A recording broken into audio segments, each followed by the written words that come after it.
یزیدیت یزیدیت اے ہماری درس گاہ، اے ہماری درس گاہ، حق کا سیدھا راستہ، حق کا سیدھا راستہ، یا امام المنتظر، یا امام المنتظر، برائے صحت و سلامتی امام زمانہ باواد بلند صلوات۔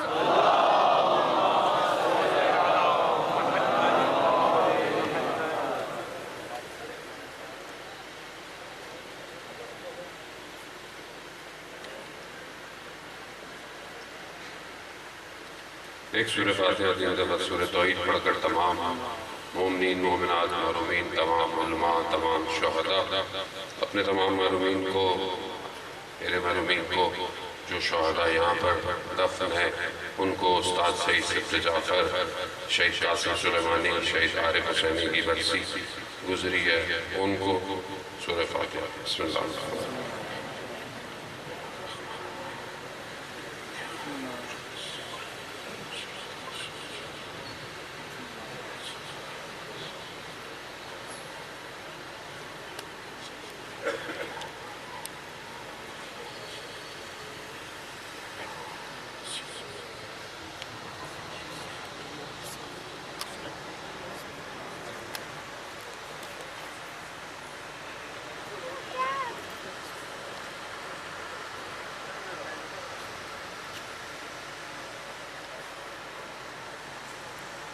امام زمانہ کی سلامتی کے لیے ایک دفعہ صلوات بھیجتا ہوں۔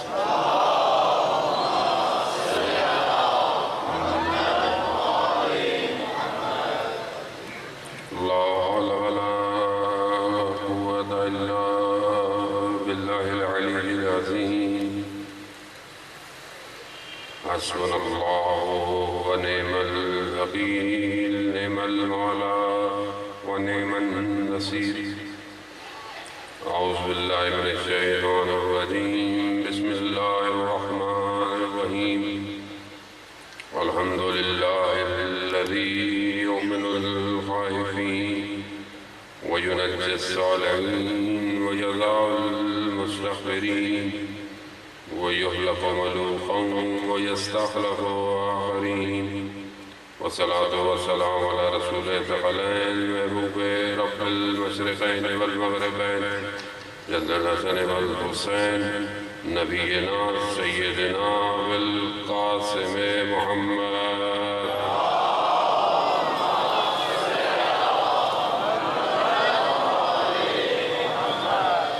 وعلى آله الطيبين الطاهرين المعصومين لا سيما بقية الله في الأرضين روحي وأرواحنا لتراب مقدم الفداء ولعنة الله على أعدائهم أجمعين بسم الله الرحمن الرحيم رب اشرح لي صدري ويسر لي أمري واحلل عقدة من لساني يفقهوا قولي أما بعد فقد قال رسول الله صلى الله عليه وآله وسلم إن الحسين مصباح الهدى والسفينة النجاة صلوات عید محمد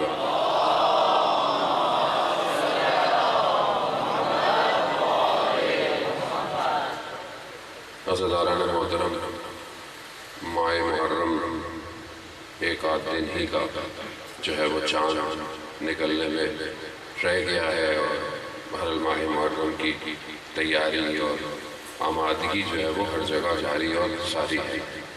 خدا کی بارگاہ میں دعا گو ہے کہ پروردگار اس سال بھی ہمیں بہترین طریقے سے عزاداری منانے کی توفیق عطا فرمائے، اس وبا کو اس بیماری کو انسانیت سے دور فرمائے تاکہ ہم لوگ بہترین طریقے سے مجلس ماتم جلوس اور عزاداری کو قائم کر سکے۔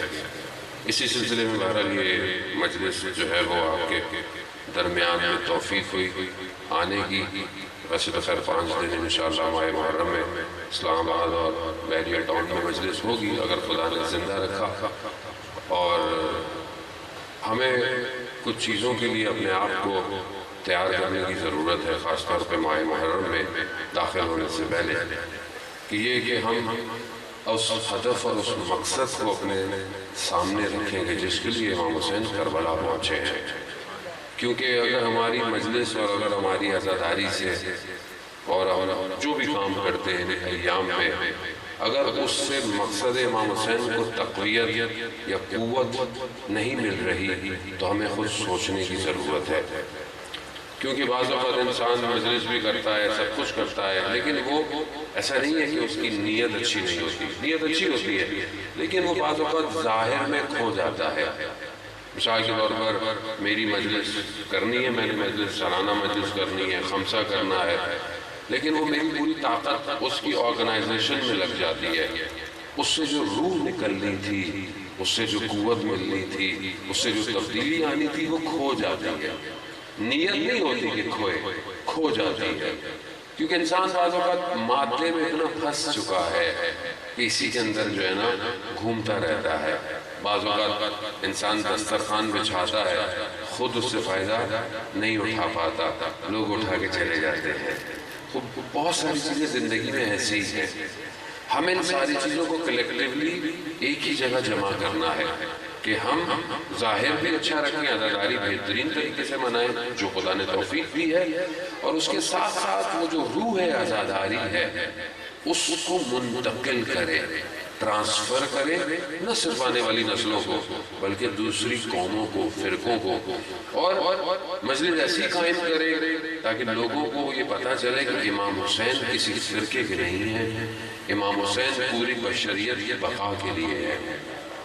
وہ بھی صرف تبھی ہوگا کہ جب ہم خود معرفت کی طرف بڑھیں اور ہم ایسے لوگوں کو جو ہے وہ دعوت دیں کہ وہ مجلس, اور چاہے وہ ذاکر ہو, چاہے وہ عالم ہو, چاہے وہ مرثیہ پڑھنے والا ہو, سلام پڑھنے والا ہو, نواخوان ہو, ماتمی انجمنیں ہوں, ایسی ہوں کہ جو اس پیغام کو دنیا تک پہنچائیں. نہ کہ کوئی ایسی بات کہیں, کوئی شعر کہیں, کوئی مصرع کہتے ہیں جس سے کسی اور کی دل کی آزاری ہو, جس سے کوئی اور امام بارگاہ آنے سے کترائے. ایسا نہ کریں, یہ ہماری ذمہ داری ہے. اس کو جذبات میں بعض اوقات انسان آ جاتا ہے, بعض اوقات دیکھیں دنیا کو سمجھنے کی کوشش کریں. دنیا اب جنگ بدل چکی ہے, اب جنگ سامنے کھڑے ہو کے نہیں ہے, اب جنگ جو ہے وہ ایک ہی ٹائم پر کئی ٹیکنیک کو استعمال کر کے ہوتی ہے. اور جس دور میں ہم زندہ ہیں ویسے بھی جو ہے وہ آرٹیفیشل انٹیلیجنس کا دور ہے. اس آرٹیفیشل انٹیلیجنس میں جنگ بھی جو ہے نا وہ ہائپر وار ہو چکی ہے. اب آپ کے سامنے ہے کہ دنیا میڈیا کے گرہب کے اندر ہے. ایک بات کوئی نکالتا ہے, پروپیگنڈا کرتا ہے, اور ہم اسی پروپیگنڈے کو بڑھاتے رہتے ہیں. ہمیں یہ نہیں پتا ہوتا کہ ہم استعمال ہو رہے ہیں. محرم میں خاص طور پر دشمن اپنی طاقت لگاتا ہے پوری کہ کسی طریقے سے مقصد امام حسین سے اس قوم کو ہٹانا, یہ اپنی باتوں میں الجھی رہے. تو ہماری ذمہ داری ہے کہ ہم خود توسل کر کے آیا کریں, چاہے مجلس سننے آئیں, چاہے مجلس قائم کرنے آئیں, اور امام کی بارگاہ میں آئے کہ مولا جس مقصد کے لیے آپ اپنے پورے کنبے کو لے کر کربلا پہنچے ہیں ہمیں اس مقصد تک پہنچائیں, اور ہم اسی مقصد تک پہنچائیں. اور ظاہر ہے آپ نے فضائل بھی بیان کرنے ہیں, مصائب بھی سنے, اور انشاءاللہ سنتے رہیں گے. خدا توفیق دے, علماء کی بھی توفیقات میں اضافہ کرے, بانیوں کی توفیقات میں بھی اضافہ کرے. انجمن ٹرسٹ خاص طور پہ جانثار جیسی ایک اتنی اچھی آرگنائزیشن جس کا اتنا قدیمی سابقہ ہے آپ کے شہر کے اندر, دونوں اسلام آباد, پنڈی اور باقی جگہوں کے اندر بھی. بہرحال یہ جگہ کو بھی انہوں نے تعمیر کرنے کا جو خدا نے ان کو توفیق دی, اس میں بہرحال حزم توفیق جتنا آپ کنٹریبیوٹ کر سکتے ہیں کریں, کیونکہ بہرحال یہ مومنین کے لیے ہے. یہ جگہ یہ کسی کی ذاتی جگہ نہیں ہے. اگر کوئی چیزیں بن جائیں گی تو آپ کے کام آئیں گی اور آپ کے آنے والی نسل کے کام آئیں گی. تو بہرحال ہم آگے والے دور کی طرف دیکھیں. پروردگار نے اہل بیت علیہ السلام کو, خاص طور پہ ائمہ علیہ السلام کو بھیجا اس لیے کہ انسانیت کو کمال پہ پہنچائے. انسان کھانا پینا شروع سے جانتا تھا. انسان پہلے غاروں میں رہتا تھا, آہستہ آہستہ نکلا, آہستہ آہستہ ہر نبی کے دور میں ایک ایک لمحہ ایک ایک سٹیپ انسانیت ترقی کرتی گئی. حضرت نوح کے دور میں آ کر انسان کو نہیں پتا تھا کہ اگر پانی آ گیا تو کیسے بچیں گے. حضرت نوح نے کشتی کی تعمیر اللہ کے حکم سے کی. یعنی کشتی بنانا، اس زمانے میں لوگ پریشان تھے کہ یہ حضرت نوح کیا بنا رہے ہیں، کیونکہ پانی نہیں تھا. پانی کا وجود اتنا زیادہ ان کی جہاں پہ تھا نہیں تھا. انہوں نے کہا یہ کہاں ہوگی، یہ کیا ہوگی؟ ان کا پانی آئے گا، یہ اس پہ تیرے گی. ان کا پانی نہیں ہے. تو کہا کہ وہ تو جب آئے گا مجھے حکم ہے. تو لوگ مذاق اڑاتے تھے، لیکن حضرت نوح نے کشتی کی تعمیر کی. اور پھر جب پانی زمین آسمان ہر طرف سے آنے لگ گیا تو پھر پتہ چل گیا کہ یہ کشتی کس لیے تھی. بہرحال وہ کشتی بنائی. اس طرح حضرت داؤد نے آ کر زبانیں سکھائیں، پھر کسی نبی نے آ کر لوہے کو نرم کیا، اس سے چیزوں کو بنانا سکھایا. سب اللہ کی طرف سے آیا ہے. انسان کہیں غرور تکبر سے یہ نہیں کہہ سکتا کہ صرف میں نے بنایا ہے. کچھ انسان کا نہیں ہے، سب خدا کا ہے. اگر آپ آج کسی میٹل سے کوئی چیز بناتے ہیں، کسی دھات سے، تو یہ دھات کہاں سے آئی ہے؟ دھات زمین سے نکلتی ہے. زمین کس کی ہے؟ خدا کی ہے. اگر آپ کسی جگہ کو ٹیمپریچر میں رکھتے ہیں، آگ اور پریشر دیتے ہیں، ہوا دیتے ہیں، تو یہ سب کیا ہے؟ سب خدا کا ہے. کچھ بھی نہیں ہے ہمارا. ہم یہ نہیں کہہ سکتے. ہاں، ہم چیزوں کو انوینٹ کرتے ہیں. ہمیں پتہ نہیں تھا، ہم نے چیزوں کو جوڑا اور بنا لیا. ہم خالق نہیں ہیں. ہم کوئی چیز تخلیق نہیں کر سکتے. ہم محتاج ہیں، ہم فقیر ہیں. قرآن کہہ رہا ہے انتم الفقراء الی اللہ. تم سب محتاج ہو. خوب ہم محتاج ہیں اس کی بارگاہ میں. اور انسان جتنا اس دنیا میں محتاج ہے، وہاں معاملہ زیادہ محتاجی کا ہے. یہاں تو پھر شاید ہم تھوڑے سے غافل ہیں، کیونکہ ہم سمجھتے ہیں کہ شاید میرے ہاتھ کام کر رہے ہیں، میرا ذہن کام کر رہا ہے. یہ بھول جاتا ہے کہ ہاتھ اور ذہن بھی اسی نے دیا. ابھی اگر خدا میرا حافظہ چھین لے تھوڑی دیر کے لیے تو مجھے اپنا نام بھی یاد نہیں رہے گا. تو میں آپ سے باتیں کیا کروں گا؟ اب یہ کیسا ہے؟ یہ اس کا لطف ہے کہ وہ اس میموری کو جو ہے وہ ڈاؤن لوڈ پہ لگائے رکھتا ہے، تاکہ میں جب دل چاہے اپنی زندگی کے کسی بھی سال کے ہارڈ ڈسک کے پینل میں چلا جاؤں، پھر وہاں سے کچھ نکال کر آپ کو ٹرانسفر کر دوں. اگر خدا ایک لمحہ کوئی وائرس ڈال دے تو کیا ہو جائے گا؟ کہ کوئی دیوانہ ہو گیا ہے، مجنون ہو گیا ہے. یہی تو ہے. اور ہے کیا؟ اتنی محتاجی ہے انسان کی. لیکن اس میں بھی انسان غرور دیکھیں آپ، انسان کا تکبر دیکھیں انسان کا. سجدہ کرتے ہوئے انسان سے تکلیف ہوتی ہے اس کو. میں نماز پڑھوں، میں یہ کروں، میں وہ کروں. میں جوانوں کو کہہ رہا ہوں، بزرگوں کو نہیں کہہ رہا. بزرگ تو ماشاءاللہ نماز پڑھتے ہیں، جوان بھی پڑھتے ہیں. میں ایسا نہیں کہہ رہا کہ نہیں پڑھتے. جو نہیں پڑھتے ان کو کہہ رہا ہوں. وہ سب ماں باپ کہتے ہیں بیٹا نماز پڑھو نماز پڑھو. کیا ہر وقت نماز پڑھو؟ پڑھ لیں گے. اصل میں نماز آپ نہ ماں باپ کو نہیں پڑھ رہے ہوتے ہیں، نہ اللہ کے لیے. آپ اپنے لیے پڑھتے ہیں. آپ کوئی بھی عبادت کرتے ہیں اپنے لیے کرتے ہیں. کیوں؟ کیونکہ اگر آپ اس کو شکر کا سجدہ نہیں کریں گے تو خود نقصان اٹھا رہے ہیں. اور یہ جو دنیا ہے، یہ جو نظر آ رہی ہے، اتنی سب کچھ انسان ترقی یافتہ مارس پہ جانے کی باتیں کر رہا ہے، پتہ نہیں کہاں کہاں انسان کر رہا ہے. یہ تو ایک لمحے کا کھیل ہے، بس پلک جھپکتے. قرآن کہتا ہے القاریات القاریات، سب ختم ہو جائے گا. روئی کے گالوں کی طرح پہاڑ اڑ جائیں گے. آپ کے سامنے ایک جھٹکا انسانیت کو آیا، کرونا کا. دنیا ہل گئی. ایک لمحہ ہے نا. انسان مجبور ہے، روک ہی نہیں پا رہا. کوارنٹائن کر لیا، ویکسینیشنیں بھی لگ گئی، پھر بھی آ جاتا ہے کہیں نہ کہیں سے. اب کوئی ایک الگ بحث ہے، وہ بن رہا ہے، بنایا جا رہا ہے، یا جو پولیٹیکل ہے جو بھی ہے. لیکن بیماری ہے، بیماری سے انکار نہیں کر سکتے آپ. وبا ہے.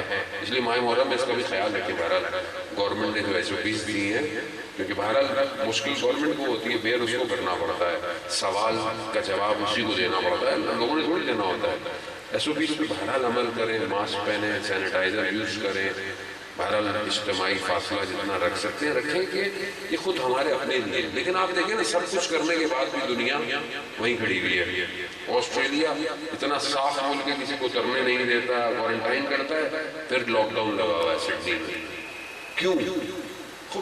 انسان کو اس کی اوقات نظر آنی چاہیے کہ ایک ایسا وائرس ہے کہ جسے وہ دیکھ نہیں سکتا مگر وہ انسان کو کیا کر رہا ہے.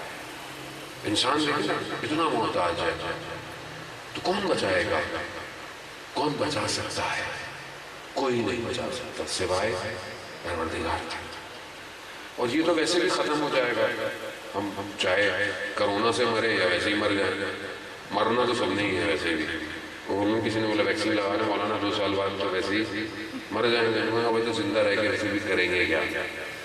کتنا زندہ رہیں گے بھائی؟ بس اب ختم کر لو. کیا ایک صاحب گھبرا کر مولانا ایسی باتیں کر رہے ہیں آپ؟ میں کہا اور کیا کتنا جیئیں گے بھائی؟ ویسے بھی اب دنیا سجن مومن، دنیا مومن کے لیے قید خانہ ہے. مومن بھڑکتا ہے دنیا کے اندر. اسے لقاء اللہ چاہیے، اسے خدا سے ملاقات چاہیے. وہ چاہتا ہے کہ میں آزاد ہوں یہاں سے. خود روایت ہے، خلافت کی جملے نہیں کہہ رہا، خود امام جعفر صادق علیہ السلام صلی علی محمد. امام ارشاد فرماتے ہیں کہ ہمارا شیعہ، ہمارا ماننے والا، ہمارا محبت کرنے والا وہ دنیا میں نہیں رہنا چاہتا. کیوں؟ کیونکہ دنیا اس کی جگہ ہی نہیں ہے. اس کی جگہ بہشت ہے، جنت ہے، اور وہ مقام کی جو رضائے الہی ہے. اسی لیے مولا متقیان حضرت علی ابن ابی طالب علیہ السلام اللہم صلی علی محمد. امام فرماتے ہیں کہ نفس کی تمہارے کم سے کم قیمت جنت ہے. اگر تم اپنے نفس کو بیچنا بھی چاہتے ہو تو جنت کے لیے بیچو. وہ یہاں انسان کیوں اپنے آپ کو بیچے؟ کیوں اپنے آپ کو خدا نہ خواستہ یہ جوان گناہوں میں ڈالے؟ کیوں اس کی آنکھیں جو ہیں وہ آلودہ ہوں؟ ویسے بھی آلودہ آنکھوں سے ہم اپنے وقت کے امام کو دیکھیں گے، کیسے دیکھیں گے؟ وہ سوچیں. اور یہ آج کل جو مصیبت، ویسے بھی کوارنٹائن اور یہ اس کے اندر ہر چیز آن لائن، درس آن لائن، کلاسیں online, office online, اب اتنا آن لائن کر دیا ہے کہ انسان مجبوری ہو گئی ہے موبائل ہاتھ میں ہر وقت.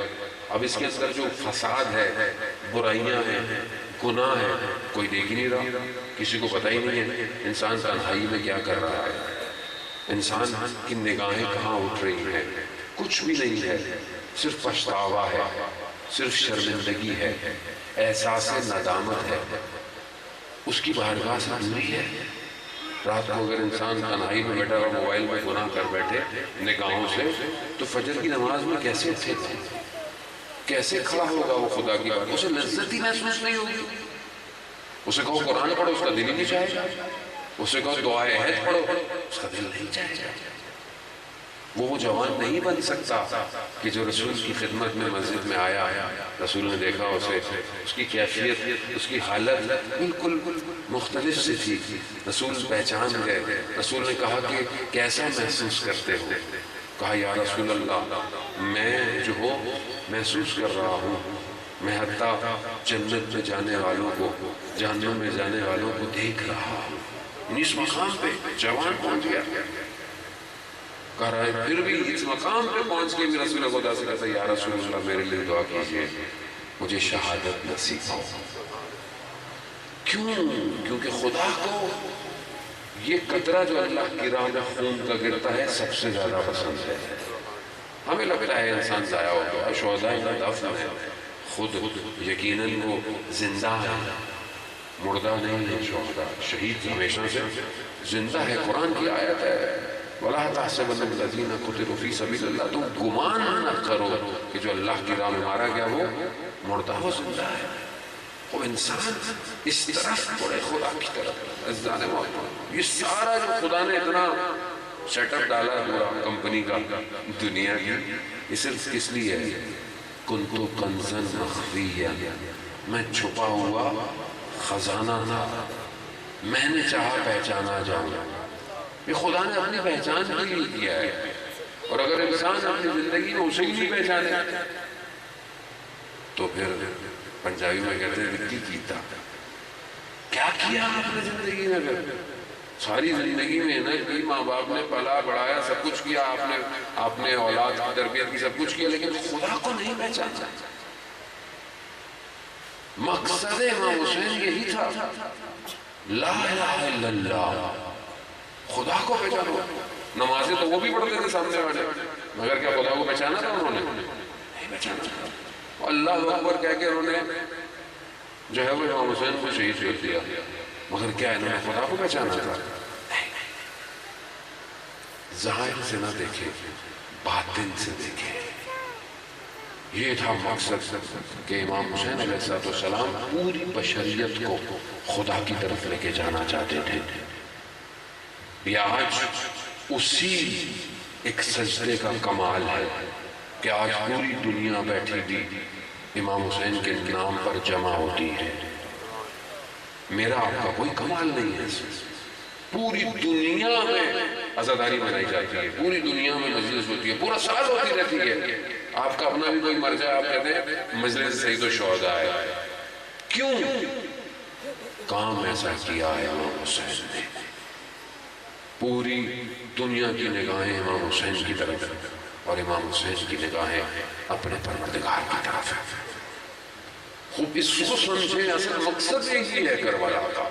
اور جب چاہے آپ خدا کو پہچانیں گے تو آپ کو پتہ چل جائے گا کہ خدا نے مجھے بھیجا کیوں ہے دنیا میں۔ خدا کہتا ہے میں نے پتے کو بھی بغیر مقصد کے خلق نہیں کیا۔ تو کیسے ہو سکتا ہے کہ اشرف المخلوقات بغیر مقصد کے خلق کی ہو؟ ہدف ہے پروردگار کا۔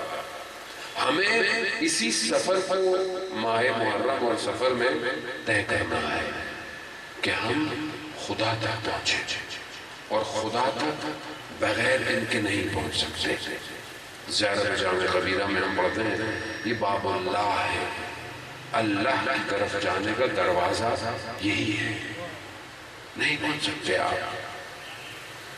وہ بعض لوگ کہتے ہیں کہ ہمارے لیے اللہ کافی ہے، وہ اللہ اگر کافی تھا تو خدا اللہ نے نبیوں کو کیوں بھیجا؟ اللہ نے نظام کیوں بھیجا امامت کا، ولایت کا؟ اللہ محتاج نہیں ہے خدا نخواستہ، اس کو ضرورت نہیں ہے، لیکن اس نے سسٹم بنایا ایسے ہے، یہ اس کا بنایا ہوا سسٹم ہے۔ اب آپ اس کے سامنے انکار نہیں کر سکتے، اس کی مرضی۔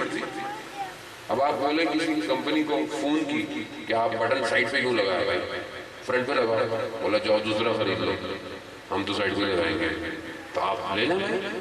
خدا کی مرضی ہے، خدا نے بولا میں نے انبیاءوں کو بھیجا، اس کے بعد میں نے امامت کو سسٹم کر دوں، میری مرضی، خدا کی مرضی، کچھ نہیں کر سکتے۔ فائدہ تمہارا ہے، مان جاؤ گے تو دنیا میں بھی فائدہ ہے اور آخرت میں بھی فائدہ ہے، نہیں مانو گے تو یہاں میں بھی نقصان ہے اور آخرت میں تو ویسے نقصان ہے، کیونکہ وہاں پر تو حاکمیت کچھ اور ہے، وہاں پر معاملہ کچھ اور ہے۔ کہاں بھاگیں گے آپ؟ ابھی بعض انسان کہتے ہیں کہ خوب بعض لوگ کہتے ہیں کہ آپ امام کے فضائل بہت بیان کرتے ہیں، بھائی کیا کہتے ہیں؟ فضائل ہے ہی اسی شخص کے، کس کے فضائل بیان کرنا؟ جرداب مسیح جو کرسچن تھا، لبنان کا رہنے والا، وہ کہتا ہے کہ میں نے تاریخ کا مطالعہ کیا، میں نے تاریخ انسانیت کا مطالعہ کیا، مسیح ہے، کرسچن ہے، حضرت عیسیٰ علیہ السلام کا ماننے والا ہے، مگر کہتا ہے کہ مجھے پوری تاریخ انسانیت میں کوئی اور ہستی نظر نہیں آئی کہ جس کے فضائل کو دوستوں نے اپنی جان کے خوف سے چھپایا، جس کے دشمنوں نے بغض کی وجہ سے فضائل کو چھپایا، لیکن اس کے باوجود بھی اس سے زیادہ کسی اور کے فضائل نہیں ہیں۔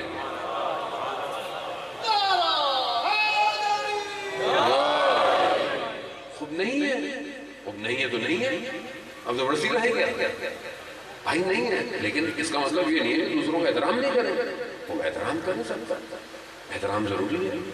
آپ مولا کا ذکر کریں، آپ کیوں ایسی بات کرتے ہیں کہ اگر کوئی مولا کی طرف متوجہ ہونا چاہے اور آپ کی وجہ سے واپس چلا جائے، کیوں ایسا کرتے ہیں؟ آپ امام کی فضائل بیان کریں، آپ امام کی بات کریں، امام کے بارے میں بات کریں، تھوڑا ہے بات کرنے کو۔ نہج البلاغہ بھرا ہوا ہے، کلمۃ القصار بڑے ہوئے ہیں کتابیں بھری پڑی ہیں، آپ کیوں ایسی بات کرتے ہیں کہ لوگ امام سے دور ہو جائیں صرف میرے کردار کی وجہ سے؟ کیونکہ ہمیں مزہ آتا ہے تھوڑا سا چٹخاروں معذرت کے ساتھ.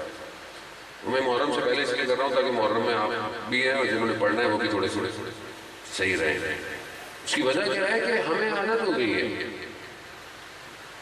چیزوں کے اوپر کچھ نہ چھڑکو تو مزہ نہیں آ رہا. دین مزے کے لیے نہیں ہے عزیزان محترم، یاد رکھیے. دین نے بڑی قربانیاں دیکھی ہیں. دین ویسا ہی پیش کریں جیسا آیا ہے. اپنی مرضی کا دین نہ دیں لوگوں کو.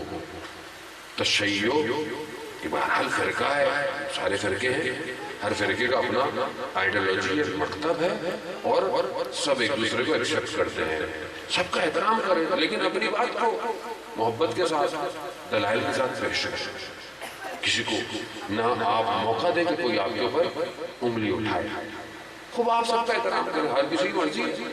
کوئی کسی طریقے سے وضو کرے، کوئی کسی طرح، ان کی فکر ہے، ان کا اپنا فکر ہے، آپ کا اپنا فکر ہے. اصل ہدف یہ ہے کہ ہم سب خدا کو سجدہ کرتے ہیں. اصل ہدف یہ ہے کہ ہم ایک رسول کے ماننے والے ہیں. اصل مقصد یہ ہے کہ ہم سب نے روز قیامت میں حساب کتاب دینا ہے. اب اگر کوئی امام کو چوتھا مانتا ہے تو ماننے دیں، کوئی فرق نہیں پڑتا. آپ پہلا مانتے ہیں، کوئی فرق نہیں پڑتا. آپ اس وجہ سے دوسروں کو دور نہ کریں. مولا کائنات کی ہستی یونیورسل ہستی ہے، ایک جگہ کی نہیں ہے. اگر آج دنیا تک امام کا پیغام نہیں پہنچا ہم قصوروار ہیں. یاد رکھیے خود امام رضا علیہ السلام ارشاد فرماتے اللہم صلی علی محمد. امام فرماتے ہیں کہ تم ہمارے کلام کو لوگوں تک پہنچا دو. ہمارے جو کلام ہے لوگوں تک پہنچا دو، بس وہ کلام جانے اور لوگ جانے. تو آپ یہ کریں، لیکن کام مشکل ہے کیونکہ آپ مجلس پڑھنے آتے ہیں، بانی آپ کے کان میں بولتا ہے مولانا صاحب تھوڑی مجلس تھوڑا نعرے وارے زیادہ ہونے چاہیے، اور بیچارہ گھبرا جاتا ہے کیا کرے یار، نعرے نہیں لگے تو پتہ نہیں یہ اگلی دفعہ بلائے گا نہیں بلائے گا، لفافہ بھی دے گا کہ نہیں دے گا. یہ ٹینشن ہے نا.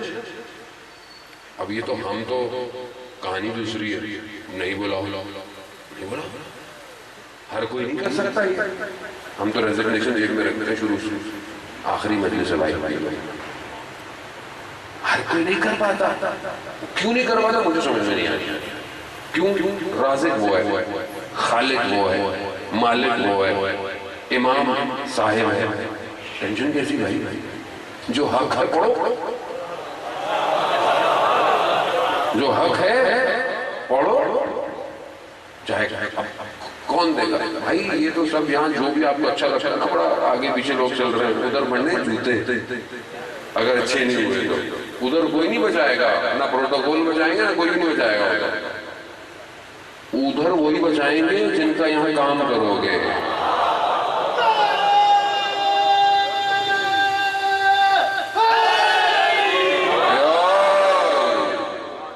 بھائی ادھر انہوں نے بچانا ہے. اگر آج آپ ان کے لیے کام کریں گے تو ہاں یہ ہمارا کام کا آدمی تھا، اور یہاں میں بھی انہی کا ہے سب کچھ. ان کا دل چاہے آپ کی بات کو دنیا میں پہنچا دے، وہ ہواؤں کے مالک ہے بھائی، وہ دلوں کے مالک ہے، وہ چاہیں آپ کی بات دل میں اتار دے. تو پھر آپ کیسے خوف ہے؟ ایمان پورا ہے، کائنات کا امام ہے، لیکن عمل میں نظر نہیں آتا. یار لوگوں کے پیچھے بھاگتا ہے انسان، کیوں لوگوں کی وجہ سے ایسی چیزیں پڑھتا ہے انسان. اور لوگ نہیں چاہتے، میں آپ کو سچی بات بتاؤں، لوگ چاہتے ہیں صحیح بات سننا. یہ ہم نے لوگوں پہ رکھے خام خواہ ہمارا لوگ ایسے ہیں، ایسی بات سنتے ہیں بھائی کب تک سنیں گے، بس کر دو کچھ اور سن لو. اتنا تو سن لیا، اب وہ چیز سنیں کہ جو دنیا اور آخرت میں بچائے گی. میں نہیں کہہ رہا خدا نخواستہ جو ابھی تک پڑھ رہے تھے غلط پڑھ رہے تھے، نہیں صحیح پڑھتے ہیں. بہرحال ہر کسی کا اپنا سٹائل ہے، روش ہے، طریقہ ہے، لیکن ہر چیز کی ضرورت ہے نا، بیلنس چاہیے. اگر آپ فضائل بیان کر رہے ہیں تو آپ ان احکامات کو بھی بیان کریں جن کی وجہ سے فضائل ہیں. اور اس اطاعت کی طرف تو متوجہ کریں امام کی. اب ہم اگر صرف واہ واہ کرتے رہیں دروازے پہ کھڑے ہو کر اور مولا کے اندر آؤ، مولا میں اندر نہیں آؤں گا بس میں واہ واہ کرتا ہوں. بولا بھائی اندر آؤ، انا مدینۃ العلم وعلی بابھا. دروازے پہ مت کھڑے رہو، اندر آؤ. اب اگر آپ صرف دروازے پہ کھڑے کے واہ واہ کر رہے ہیں تو رسول خدا کہیں گے اندر تو آؤ، علم کو حاصل کرو. علم کا شہر ہے رسول خدا کی ذات، علی اس کا دروازہ ہے. آیت اللہ قاضی طباطبائی رضوان اللہ تعالیٰ علیہ جب پہلی دفعہ نجف پہنچے، نجف کے دروازے پہ پہنچے، اور وہ بھی جو وادی السلام ہے اس طرف سے پہلی، کیونکہ جو لوگ جاتے ہیں خدا ہم سب کو زیارت نصیب فرمائے. آپ جاتے ہیں کہ ایک راستہ کربلا سے وادی السلام سے آتا ہے جو قبرستان ہے، وہاں سے آئے ہیں. وہیں کھڑے ہوئے انہوں نے امام کو سلام کیا، آنکھوں میں آنسو. کہا مولا جب کوئی آتا ہے تو 3 دن تو مہمان بناتا ہے، لیکن میں ساری زندگی کا مہمان بننے آیا ہوں. اور یقیناً نہیں گئے تبریز، نہیں گئے، ساری زندگی نجف میں رہے، اور اسی وادی السلام کے اندر ان کا مرکز مبارک ہے، وہی دفن ہے. یعنی کیوں؟ کیونکہ جانتے تھے کہ یہی ہدف ہے زندگی کا، یہی نجف کی فضائیں اور ہوائیں انسان کو کمال میں پہنچاتی ہیں. کیسا کام کیا ہے اللہ قاضی نے. یہ سب جو آج آپ کو علم نظر آ رہا ہے، پورا حوزے کا فلسفہ، عرفان، تفاسیر، علامہ طباطبائی، آیت اللہ جوادی عامری، آیت اللہ مصباحی، سب اسی کے شاگرد ہیں.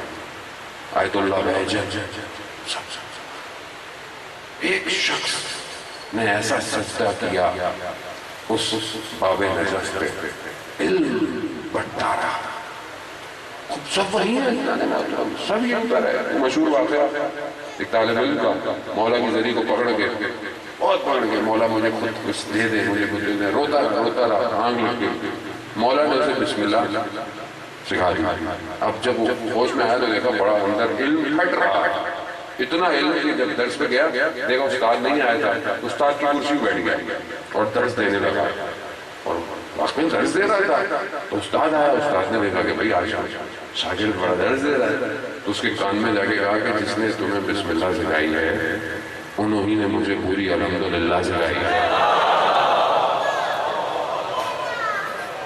اب یہ لیکن اس درس سے لے تو صحیح، کب لے؟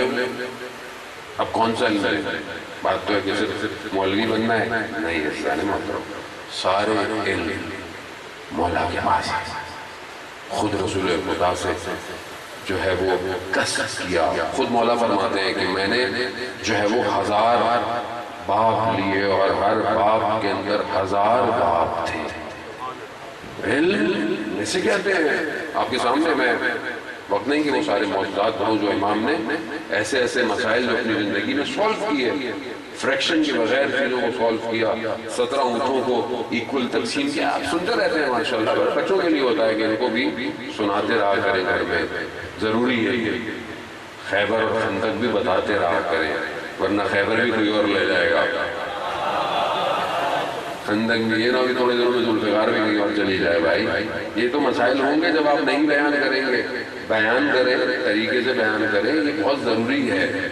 اور یہی ہے، اور یہ ہم اپنی طرف سے نہیں کہتے، یہ خود جو ہے وہ حضرت فاطمہ سلام اللہ علیہا محمد کا خود بی بی ارشاد فرماتی ہے کہ خدا جس کو خیر عطا کرنا چاہتا ہے، خدا جس کو خیر عطا کرنا چاہتا ہے اس کے دل میں علی کی محبت ڈال دیتا ہے. محبت کے بغیر تو گزارا، لیکن یہ محبت ایسی ہو کہ یہ نظر آئے محبت عمل میں، کردار میں، عبادت میں، گھر میں.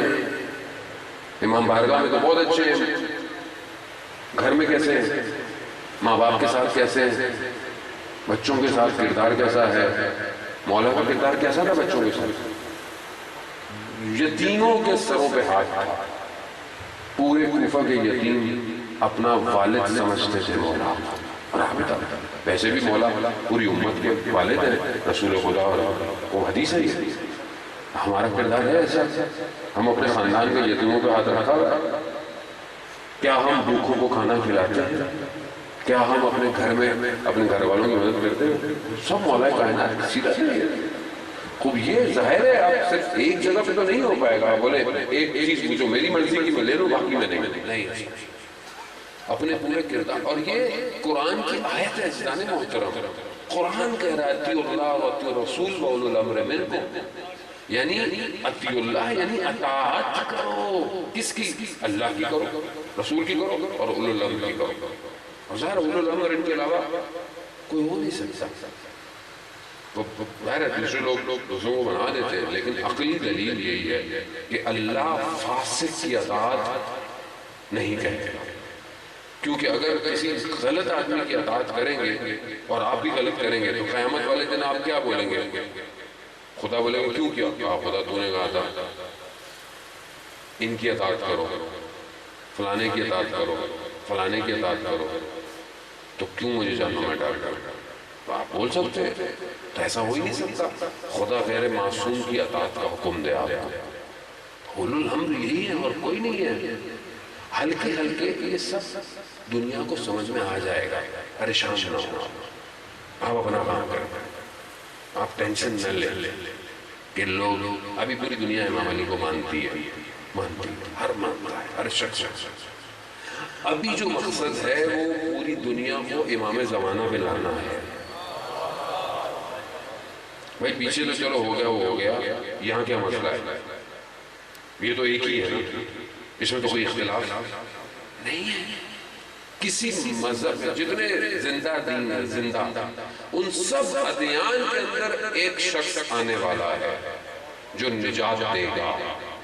ایک شخص آنے والا ہے, ہر کتاب میں ہے. آپ بدھسٹ کی کتاب پڑھیں, ہندوؤں کی کتاب پڑھیں, آپ کرسچنس کی جو ہے اولڈ ٹیسٹیمنی نیو ٹیسٹیمنی جو ان کی کتابیں ہیں, ان سب کے اندر ایک ہی شخص ہے. مسلمانوں کے پاس ایک ہی شخص ہے. اہل سنت برادران کے یہاں پیدا ہوگا کوئی فرق نہیں پڑتا, پیدا ہوگا آپ کے یہاں پیدا ہو چکا ہے, اس سے کوئی فرق نہیں پڑتا. جب وہ ظہور کرے فرمائیں گے تو پیدا ہو کے فرمائیں گے. اب ہو سکتا ہے پیدا ہو چکے ہوں گے, ان کے حساب سے بھی پیدا ہو چکے ہوں, ظاہر ہے. اب امام جب آئیں گے, جو روایت بہرحال کہتی ہے امام جب آئیں گے تو جوان ہوں گے. اب وہ خدا کی فطرت ہے, ان کو جوان رکھا ہوا ہے, وہ جوان آئیں گے. تو ظاہر ہے انسان کبھی تو پیدا ہوگا تو کبھی جوان بھی تو ہوگا. اگر ان کے حساب سے بھی دیکھیں تو ہے شخص ایک ہی, اس پر لوگوں کو جمع کریں. کوئی حل نہیں ہے, میں آپ کو بتاتا. یہ جو کربلا ہم قائم کرتے ہیں, یہ اصل کربلا جو ہے وہ ظہور تک لے جانے کے لیے ہے. اصل عزاداری وقت کے امام کو پہچاننے کے لیے ہے. کیوں؟ اصل صاحب کوئی ہے, اصل وارث کوئی ہے, اور اس دنیا کو وہی نجات دے گا, اور کسی کے پاس نجات نہیں آتی, کوئی نہیں دے سکتا. ہم جتنے بھی اچھے ہو جائیں ہم ریاست مدینہ قائم نہیں کر سکتے. وہی کرے گا, وہی آئے گا. اپنے آپ کو اس قابل کریں کہ وہ ہمیں قبول کرے. امام حسین علیہ السلام نے سب کو دعوت دی, اللہم صلی علی محمد. امام نے سب کو دعوت دی ہے, امام نے سب کو دعوت دی, لیکن ہر کوئی آ نہیں پایا. ایک ظرفیت چاہیے تھی وہاں تک پہنچنے کے لیے, وہ ظرفیت ہم نے پیدا کر دی ہے. خوب آپ اپنی پرسنل زندگی میں دیکھیں کہ وہ ہم کہاں کہاں کھڑے ہوئے ہیں, ہماری عبادتیں کہاں ہیں, ہماری سجدے کہاں ہیں, ہمارا عمل کہاں ہے. جتنا اپنے آپ کو معیار بلند کریں گے اتنے چانسز زیادہ ہیں امام زمانہ تک پہنچنے کے لیے. خوب اپنے آپ کو دیکھیں. انسان آج ہم دنیا کے اندر ہیں, اصل میں ہم پھنسے ہوئے ہیں. ہر آدمی چاہتا ہے نیک کام کرنا. میں جب بھی کسی کو ملتا ہوں, ہر شخص, ہر جوان یہ کہتا ہے مولانا صاحب دل چاہتا ہے اچھے کام کریں, نماز پڑھیں, تہجد پڑھیں, لیکن کہیں مشکل ہو جاتی ہے, کہیں رکاوٹ ہو جاتی ہے, یا کچھ دن اچھا ہوتا ہے پھر کچھ بھی غلطی ہو جاتی ہے. لوگوں کے میسج آتے رہتے ہیں, لوگوں کے میسج جوانوں کے. مایوس نہ ہو, خدا رحمان ہے، رحیم ہے۔ ائمہ علیہ السلام نے جو ہمیں دعائیں سکھائی ہیں، ان دعاؤں میں اگر آپ دیکھیں گے تو کیا ہے کہ پروردگار میرا گناہ جتنا بڑا ہو جائے تیرے فضل و کرم سے بڑا نہیں ہو سکتا۔ تو میرے گناہوں کو نہ دیکھ، تو اپنے فضل و کرم کو دیکھ۔ اس طرح اس کی بارگاہ میں جائے۔ خود کبھی زندگی میں کھولے دعا، صحیفے سجادیہ کھولے زندگی میں، کیسے چوتھے امام نے خدا کی بارگاہ میں دعا پڑھی ہے۔ دعائیں ہیں، توبہ کی دعا، شکر کی دعا، ساری دعائیں ہیں، بیماری کی دعا، ساتویں دعا صحیفے سجادیہ کی۔ اس بیماریوں کی دعا کے لیے ہے کہ آپ اس کو وقت نکالیں، اس کو پڑھیں، خاص طور سے اس وبا کے ایام میں۔ لیکن ہمیں خدا سے مانگنا آتا نہیں ہے، اور آپ مایوس نہ ہو کہ میں نے تو زندگی میں بہت برا کیا، خدا مجھے کچھ نہیں کرے گا۔ نہیں، ایسا نہیں ہے محترم۔ ہم ایک دوسرے کے اوپر بھی یہ الزام لگاتے ہیں، تمہارا تو عمل ہی اچھا نہیں ہے، تمہارا تو کردار اچھا نہیں ہے۔ لو بھائی، محرم آیا، بڑے شیعہ ہو گئے تمہیں، آ گئے ماتمے کرنے، باقی سارا سال تو کرتے ہو۔ نہیں کہیں کسی کو ایسا۔ کیوں؟ کیونکہ حر بھی آخری رات آیا تھا، حر بھی آخری رات آیا تھا۔ جب اس ہستی کو امام حسین قبول کر سکتے ہیں، ہم بے خطاکار ہیں، گناہگار ہیں، مولا آنے دیں، یہ میرا آپ کا معاملہ نہیں ہے، یہ ان کا معاملہ ہے، اور ہمیں سب کو اسی طرف لے کر بڑھنا ہے۔ جانے مطلب سید الشہداء نے خط لکھے لوگوں کو، خاص لوگوں کو خط لکھے، لوگوں نے ایکسکیوز کیے، کیا کیا؟ یہ مشکل ہے، وہ مشکل ہے، یہ مسائل ہیں، وہ مسائل ہیں۔ کیا مسائل تھے؟ کیا مسائل تھے آپ کے سامنے؟ آپ ابھی دیکھیں آج کے دور سے، آپ کہتے ہیں کیسے عجیب لوگ تھے، مولا بلا رہے تھے اور نہیں آئے، مولا بلا رہے تھے، اور کیونکہ آج ہم اتنی دور کھڑے ہوئے اس لیے ہمیں آسان نظر آتا ہے۔ اگر ہم بھی اس دور میں ہوتے تو یہ آسان نہیں تھا، آسان نہیں ہے۔ آج ہم ٹیسٹ کر لیں اپنے اوپر، بہت ساری چیزوں کو آپ ٹیسٹ کر لیں، ٹرائی کر لیں آپ کہ آج ہم سے کچھ چھوٹتا ہے یا نہیں چھوٹتا۔ خود دیکھ لیں آپ، کل جائیے گا سب ٹیسٹ کر لیجیے گا۔ کل دن میں آپ بولیں کہ میں 10 منٹ قرآن پڑھوں گا، میں زیادہ بول نہیں رہا، 10 منٹ آپ دیکھیے تو کیسا آپ کو ادھر سے شیطان ادھر سے شیطان آئے گا۔ ابھی نہیں، تھوڑی دیر بعد پڑھ لیں، ابھی نہیں، نماز کے بعد پڑھ لیں، ابھی نہیں، رات کو سونے سے پہلے پڑھ لیں۔ کیا ہے؟ کیوں نہیں یہ وقت ہمارے پاس؟ نفس بٹھا ہوا ہے، کھچا ہوا ہے دنیا کی طرف، ریپیل کرتا ہے، ایک دم چیزوں کو دور کر دیتا ہے۔ کیوں؟ کیونکہ ہم اتنا زیادہ دنیا کی چیزوں میں انوالو ہو گئے، آنکھیں، زبان، کان، اتنا ہم نے اپنے آپ کو اٹیچ کر لیا کہ ہم رہ ہی نہیں سکتے۔ آپ رہ سکتے ہیں موبائل کے وجہ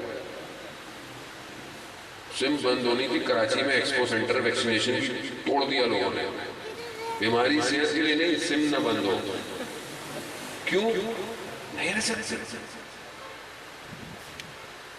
موبائل بند ہو جائے، میں تو ایسے سارے بند ہو جائے میرے تو جو جتنے بھی ہیں۔ کیوں؟ دل لگا ہوا ہے، کیسے چھوٹے گا؟ دنیا خطرناک ہے، ہر شخص کی دنیا الگ ہے۔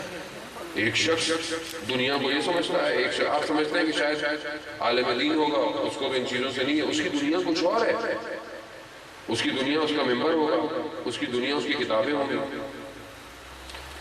شیخ عباس قمی رضوان اللہ تعالیٰ علیہ کتنی بڑی شخصیت کی مفاتیح الجنان جو آج ہمارے گھروں میں ہے، وہ شیخ عباس قمی نے تعریف کی ہے۔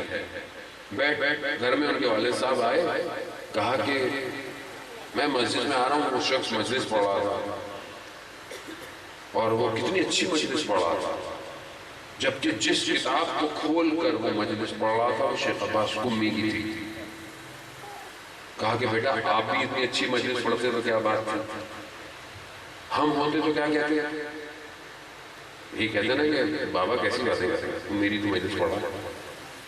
شیخ عباس قمی نے نہیں کہا بابا میرے حق میں دعا کرے.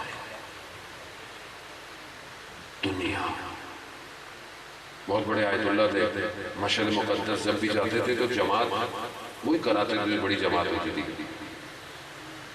ایک نماز پڑھائی، دوسری نماز آئی، اٹھ کے چلے گئے. کہا کیوں؟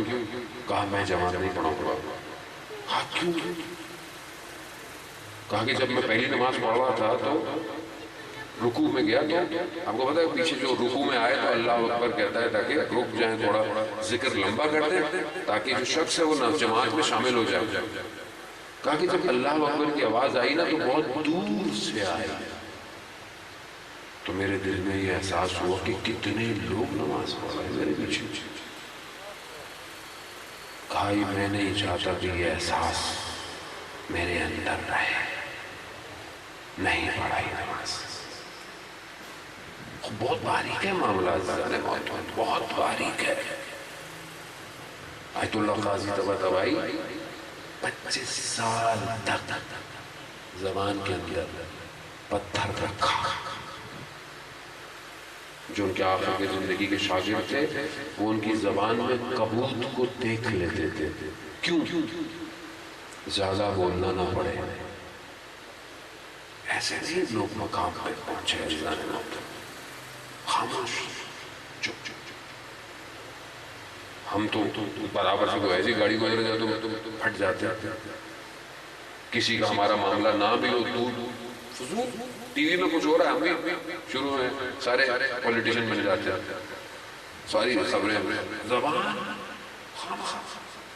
اور خدا نخواستہ وہ بھی اگر غیبت ہو، جھوٹ ہو، تہمت ہو اور غلط بات ہو تو کتنا زبان بستی ہے. اور لیکن فرق ہی نہیں پڑتا ہم لوگوں کو.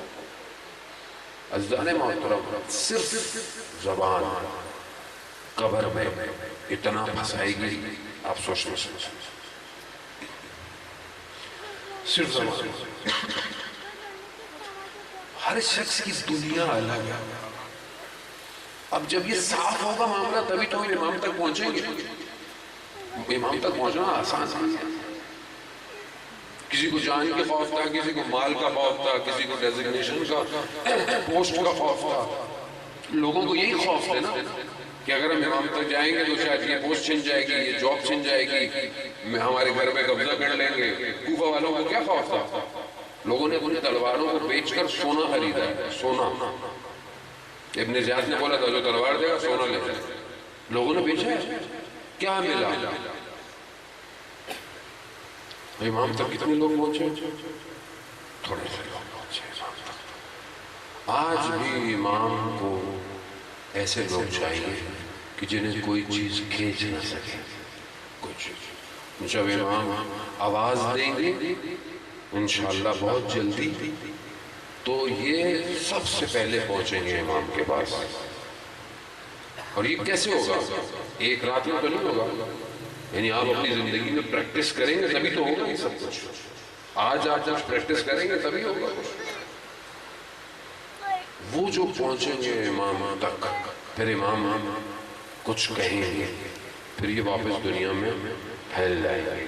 آیت اللہ قاضی فرماتے تھے کہ میں وہ بات جانتا ہوں جو امام فرمائیں گے.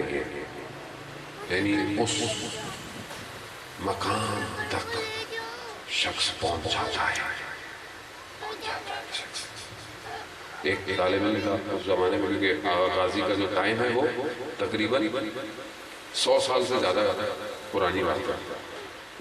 اس زمانے میں ہندوستان ہوتا تھا. ہندوستان کا طالب علم تھا. وہاں گیا تو اس وقت کے جو مہاراجے تھے ان کا انتقال ہو گیا. آیت اللہ کشمیری کا غالباً انتقال ہو گیا تھا. یہ آیت اللہ ابو الحسن اصفہانی تو بہرحال تھے اس وقت. تو اس نے کہا کہ میں کس کی تقلید کروں؟ تو کہا کہ میں امام سے توسل کروں گا، جس کی امام مجھے کہیں گے میں تقلید کروں گا. اب ہر کسی سے امام تک رسائی نہیں ہے، لیکن وہ 40 دن اس نے کہا کہ میں مسجد سہلا میں بیٹھوں گا. مسجد سہلا جو کوفہ کے پاس ہے، بیٹھ گئے 40 دن. 40ویں دن مقام امام زمانہ کے سامنے دیوار تھی، ہٹ گئی. ایک جگہ کھل گئی، اندر گیا، اس نے دیکھا کہ امام کے جو نائب تھے، جب امام جو غیبت صغرا میں تھے، وہ ایک نائب بیٹھے ہوئے ہیں۔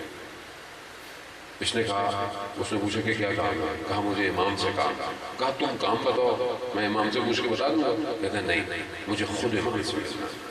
اس نے بولا اچھا، دروازہ اندر چلے جائے۔ اندر کھولا، دوسرے نائب بیٹھے ہوئے تھے، 4 نائب تھے امام کے اس زمانے میں۔ دوسرے نے پوچھا کیا کام ہے؟ کہا کہ نہیں، مجھے خود بات کرنی ہے امام۔ کہا اچھا، دروازہ کھولو۔ پھر تیسرے نائب بیٹھے تھے۔ اسی طرح چلتے کرتے پھر ایک دروازہ کھولا تو دیکھا کہ ایک مسند میں امام بیٹھے ہوئے ہیں۔ یہ پہنچا امام کی خدمت میں۔ اس نے مولا سے وہی کہا کہ مولا میں کس کی تقلید کروں؟ مولا کے نیچے قدموں میں ایک سید بیٹھے ہوئے تھے۔ امام نے ان کی طرف اشارہ کیا کہ ان کی تقلید کرو۔ جب اس نے نیچے دیکھا تو کوئی اور نہیں تھا، آیت اللہ قاضی طباطبائی تھے۔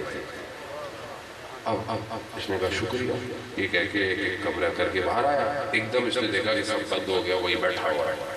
یہ بڑا خوش ہوا کہ مجھے امام نے جواب دے دیا۔ اب یہ جیسے ہی نکلا کوفہ سے نجف جانے کے لیے، تو ظاہر پہلے تو جنگل ہی تھا سب، جاتے جاتے ایک دم اس کو خیال آیا کہ پتہ نہیں میرا وہم تو نہیں ہے کہیں، صحیح ہے کہ نہیں ہے پتہ نہیں۔ تو کہہ رہا نہیں، میں نہیں جاؤں گا، میں مسجد کوفہ جاؤں گا اور بیٹھا رہوں گا، عبادت کرتا رہوں گا جب تک آیت اللہ قاضی خود نہ آئے میرے پاس اور اس بات کی تصدیق کرے کہ وہ جو میں نے خواب دیکھا ہے وہ سچ ہے۔ میں نے کہا بہت ہی ڈیمانڈنگ آدمی ہے۔ خیر گیا، عبادت کرتا رہا۔ ایک دن اس نے دیکھا کہ کسی نے بعض شانوں پہ ہاتھ رکھا اور دیکھا کون؟ کہا آغا قاضی کھڑے ہوئے تھے۔ کہا کہ جو خواب دیکھا ہے وہ صحیح دیکھا ہے۔ یعنی اس مقام پہ انسان پہنچ جاتا ہے۔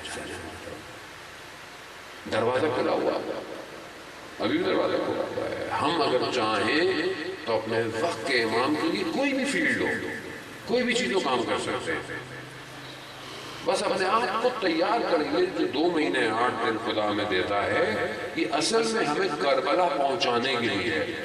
اگر کربلا پہنچ گئے تو ظہور تک چلے جاؤ گے، اگر کربلا نہیں پہنچ پائے ظہور تک جانا مشکل ہے، یقیناً سخت ہے۔ میں بار بار اس لیے کہتا ہوں کہ آپ کو احساس ہو کہ یہ راستہ مشکل ہے، لیکن ہمت مردہ مدد خدا ہوگا۔ آپ ہمت باندھیں، خدا خود مدد کرے گا آپ کی۔ جنہوں نے ہمت کی، مسجد کوفہ بند تھا، مسجد کوفہ بند تھا، بہرحال آپ کا وقت لے لیا میں نے۔ مسجد کوفہ بند تھا آپ کے سامنے۔ اس زمانے میں پورے کوفہ کے پہرے لگے ہوئے تھے، کوئی نہ نکل سکتا تھا، کوئی نہ آ سکتا تھا، لیکن جنہوں نے نکلنا تھا وہ نکل گئے۔ جب خط پہنچا حبیب ابن مظاہر کے پاس، حبیب نے جب خط دیکھا، حبیب کے وجود میں ایک آگ سی لگ گئی، ایسی آگ جو کھینچتی ہے امام کی طرف۔ بیٹھا نہیں گیا حبیب نے اڑ گیا۔ حبیب نکلے بازار کی طرف، دیکھا مسلم ابن اوسجہ میں ان کا بچپن کا دوست تھا۔ کہا مسلم کہاں؟ کہا خضاب لینے بازار آیا ہوں۔ کہا چلو کربلا، حسین ابن علی تشریف لا چکے ہیں، ایسا خضاب لگے گا قیامت تک یاد رکھا جائے گا۔ کہتے ہیں مسلم گھر نہیں ہے۔ ہم انسان کی زندگی ہے، میں 1 منٹ کام کر لوں آتا ہوں۔ مسلم گھر نہیں ہے، مسلم وہیں سے کربلا نکل گئے۔ حبیب نے اپنے خادم کو بولا، دشان الجوادی عاملی رضوان اللہ تعالیٰ علیہ پڑھا کرتے تھے کہ حبیب نے اپنے خادم کو اپنی سواری کے ساتھ کوفہ سے باہر بھیج دیا تھا۔ یہ پہنچے تو کہا غلام کو جاؤ تم آزاد۔ وہ کہتا ہے کہ اب جب وقت آیا تو اب آپ مجھے آزاد کر رہے ہیں۔ اللہ اکبر۔ کہتے ہیں کبھی مالک بیٹھتا تھا گھوڑے پر، کبھی غلام بیٹھتا تھا گھوڑے پر، نہ جانے کس عشق کی طرف بڑھتے چلے جا رہے تھے۔ دھول اٹھی جب دور سے دیکھتے ہیں کہ کوئی آ رہا ہے، ادھر سید الشہداء بھی ایسے جیسے کسی کا انتظار کر رہے ہیں۔ ایک پرچم کو سنبھال کے رکھا ہے حسین نے، کہیں نہیں دیا، ہر جگہ سنبھال کے رکھا اس ایک پرچم کو کہ شاید لوگ سمجھتے پتہ نہیں کس کے لیے ہے، لیکن امام جانتے تھے میرے بچپن کا دوست آئے گا۔ قربت ہے سید الشہداء، ادھر ہزاروں لوگ آ رہے تھے لشکر میں، یہاں ایک شخص آیا لشکر میں، خوشی کا سما ہو گیا کہ کوئی اس غریب کے بھی لشکر میں آیا۔ ہاں عزیزان محترم، ہم نہیں سمجھ سکتے ان باتوں کو۔ جب شور اٹھا نا تھوڑا سا تو خیموں میں آواز آئی، علی کی بیٹی میں قربان جاؤں، میرے ماں باپ قربان سید چاچا، میری اولاد قربان، قربت علی کی بیٹیوں کی کوفہ اور شام کے گلیوں میں لے گئی۔ بی بی نے کہا نا فضا یہ کیسا شور ہے؟ حضرت فضا گئی دیکھ کے آئیں، کہا بی بی حبیب آیا ہے، خوشی کا سما ہوا، یہ شور اس کا۔ اللہ، کوئی جو نہیں آ رہا تھا تو بی بی نے کہا فضا جاؤ حبیب کو ہمارا سلام دے۔ اللہ، وہ جن کو نہ سورج کی روشنیوں نے دیکھا ہوگا، جن کے قدم بھی باپ اور بھائیوں کے قدموں کے پیچھے اٹھتے تھے، جو رات کی تاریکی میں سوار ہوتی تھی، ہم ان کو کہاں، ہم ان باتوں کو کہاں سمجھیں؟ آل رسول کو کون سمجھا عزیزان محترم؟ جب حبیب کو سلام پہنچا نا، حبیب نے کربلا کی مٹی کو اٹھایا اپنے سر میں، کہا کیا دن آ گئے، علی کی بیٹیاں ہمیں سلام کر رہی ہیں۔ اللہ اکبر، اللہ، یا صاحب زمان، یا وقت کے امام کو بھی اپنی پھوپھی کا بڑا غم ہے، عزیزان محترم، بڑا غم ہے۔ ہر امام کو اپنی اس پھوپھی کا بڑا غم تھا، ہر امام کو۔ کوئی امام ایسا نہیں کہ جس نے اس غم کا اظہار نہ کیا ہو۔ سب سے بڑھ کر سید الساجدین کو غم تھا۔ امام کو لوگ کہتے تھے نا کہ مولا کتنا گریا کریں گے، کتنے سال گزر گئے کربلا وہ بس کر دیجیے۔ کہا کہ حضرت یعقوب کا ایک یوسف کھویا تھا، پتا تھا حضرت یعقوب کو کہ حضرت یوسف زندہ ہے، لیکن اتنا گریا کہ آنکھیں سفید ہو گئی، میرے 18 یوسف قربان ہو گئے۔ گریا نہ کر۔ اللہ اکبر، واقعاً سید الشاکرین، سید الصابرین، سید الساجدین سے زین العابدین کتنا صبر کیا، مگر پھر بھی جب بھی پوچھا گیا مولا کون سا وقت سب سے سخت تھا؟ کوئی تو وقت سخت ہوگا نا مولا۔ وہ علی اکبر کے سینے پہ برچی لگی، کہا نہیں، علی اکبر کے گلے پہ تیر لگا، چچا عباس کے بازو شہید ہوئے، ایک ہی صرف زبان پہ جملہ تھا، ہائے شام، ہائے شام، ہائے مولا شام میں کیا ہوا؟ اللہ اکبر، ہاں زیادہ یہ ایام شروع ہو گئے ہیں، یہ نعمت الہی ہے، یاد رکھیے گا، یہ آنکھوں کا نم ہونا نعمت الہی ہے۔ آج 1400 سال بعد بھی آپ کی آنکھ حسین ابن علی کے لیے تر رہتی ہے، یہ معجزہ نہیں اور کیا ہے؟ دنیا معجزے مانگتی ہے، اس سے بڑا وہ معجزہ ہے کہ نہ میرے کوئی عمل اچھے، نہ میرا کوئی کردار اچھا، نہ میں کوئی نمازی، نہ میں کوئی پرہیزگار بہت ہو، لیکن جب حسین کا ذکر آتا ہے میری آنکھیں سجدے کرنے لگتی ہیں کربلا کی مٹی کو۔ خوب یہ کمال حسین کا، یہ سید الشہداء کی ان آنسوؤں کا کمال ہے جو کئی سال تک گریا کرتے رہے، نہ صبح چپ ہوتے تھے نہ رات چپ ہوتے تھے۔ کنیز کہتی ہے مولا آرام کیوں نہیں کر لیتے، کیوں آپ زمین پہ سوتے ہیں، کیوں نہیں کھانا کھاتے صحیح طرح، نہ پانی؟ کہا جس کا بابا بھوکا اور پیاسا مارا جائے وہ کیسے آرام کرے؟ ہاں زیادہ رہنے کوئی ایام ہے، خدا ہمیں توفیق دے کہ ہم صحیح فرصہ دیں حضرت سیدہ سلام اللہ علیہ کو، اس بی بی کو کہ جو مجالس میں مرثیوں میں گھروں میں آتی ہے، جو اپنے بیٹے پر بہنے والے آنسوؤں کو جمع کرتی ہے، ذخیرہ کرتی ہے قیامت کے اس دن کے لیے کہ جہاں بخشش کا سامان کم ہوگا وہاں یہ آنسو بچائیں گے۔ آزاداران محترم، ہمارے استاد کہتے ہیں کاشان کا ایک عالم تھا، پہلے یہ واقعہ میں آپ کی خدمت میں شاید بیان کر چکا ہوں لیکن ذہن میں آ گیا، مجلس پڑھتا تھا روز عاشورہ کے دن 10 دن عاشورہ صبح سے شام مجلس سے پڑھتا تھا۔ ایک بوڑھی عورت آئی، کہا کہ میرے گھر بھی مجلس ہوتی ہے، پڑھ دو۔ وقت نہیں تھا اس کے پاس، اس نے کہا میں منع کروں، بوڑھی عورت ہے برا مان جائے گی۔ کہا ایسا وقت بتاؤں کہ جس میں یہ خود ہی کہے کہ میں اس وقت مجلس نہیں کر سکتی؟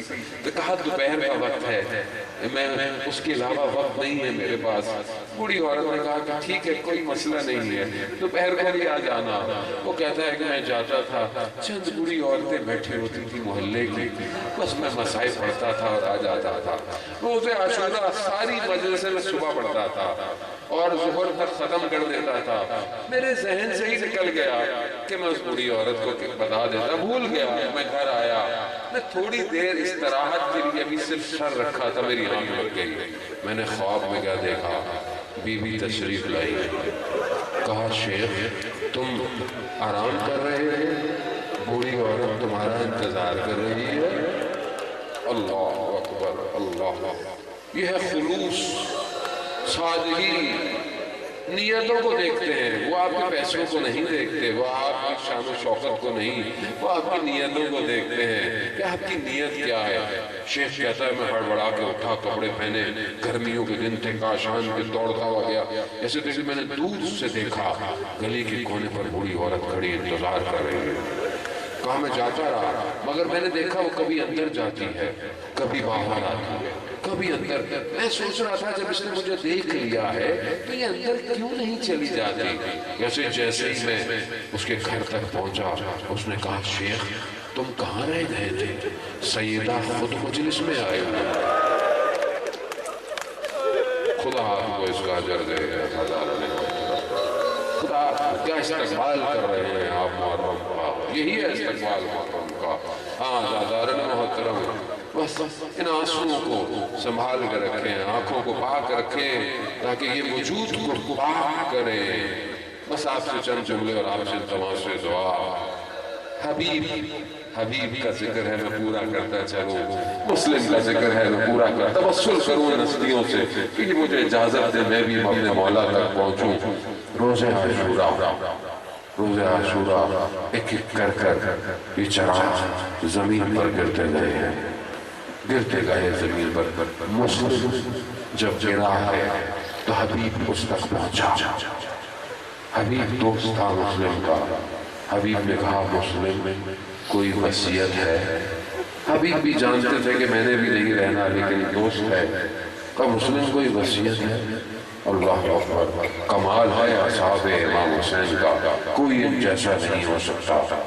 مسلم نے کہا، انگلی سے اشارہ کیا امام کی طرف، کہا حبیب جب تک زندہ ہو، جب تک زندہ ہو، زہرا کے لال کا اقبال نہ ٹوٹے۔ اللہ اکبر، اللہ اکبر۔ ہاں زاداران محترم، بس آپ نے گریہ کیا، خدا آپ کے اس مجلس کو، اس ماتم کو، عزاداری کو قبول کرے۔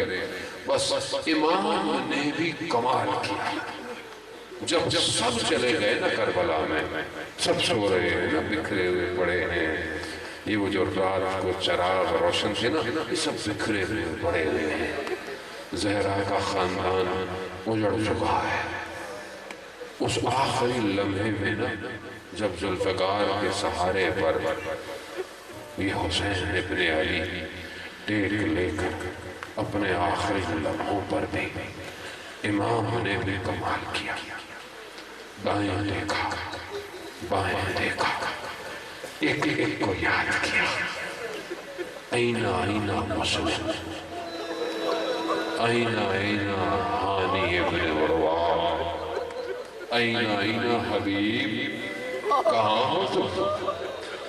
تمہارا سردار تنہا ہے، مسلم کہاں ہو؟ مسلم کوفہ کے دروازے پر سر بریدہ بدل لٹکا ہوا، حبیب کسی ایک جگہ پر سر بریدہ ہوا، ہاں لیکن امام کربلا میں تنہا ہے، کوئی میری مدد کرنے والا؟ یہی صدا آج تک گونج رہی ہے کوئی میری مدد کرنے والا؟ الا لعنت اللہ علی القوم الظالمین وسیعلم الذین ظلموا ای منقلب ينقلبون۔ پروردگار امام زمانہ کے ظہور میں تعجیل عطا فرما، ہمیں ان کے ناصروں ان کے مددگاروں میں شمار فرما، جو پریشانی حال ہے ان کی پریشانیوں کو دور فرما، جو بے روزگار ہیں انہیں رزق حلال عطا فرما، جو پریشان حال ہیں ان کی پریشانیوں کو دور فرما۔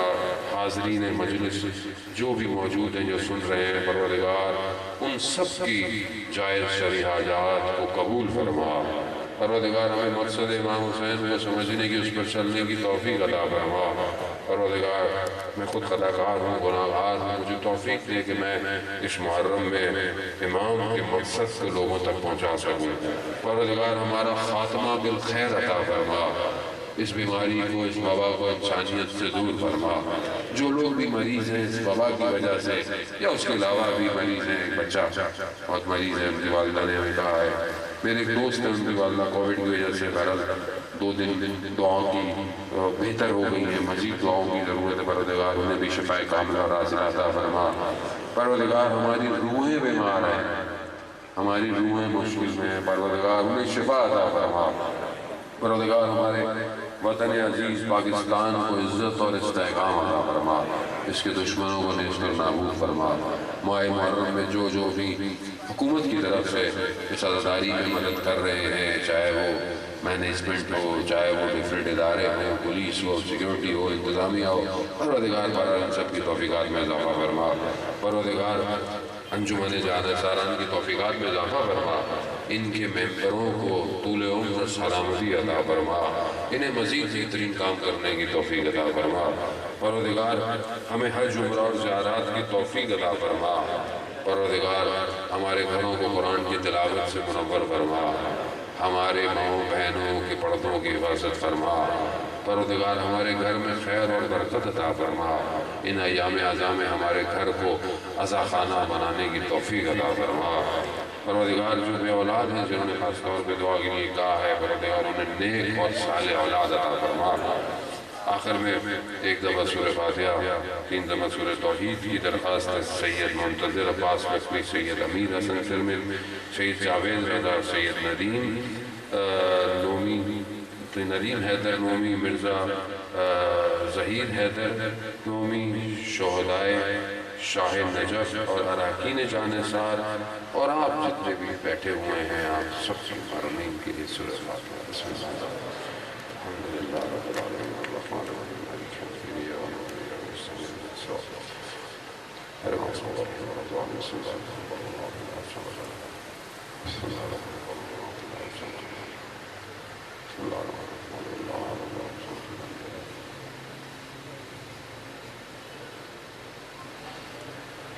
اللہم ارزقنا زیارت الحسین فی الدنیا و شفاعتہ فی الآخرہ۔ صلوات محمد و علیہ وسلم۔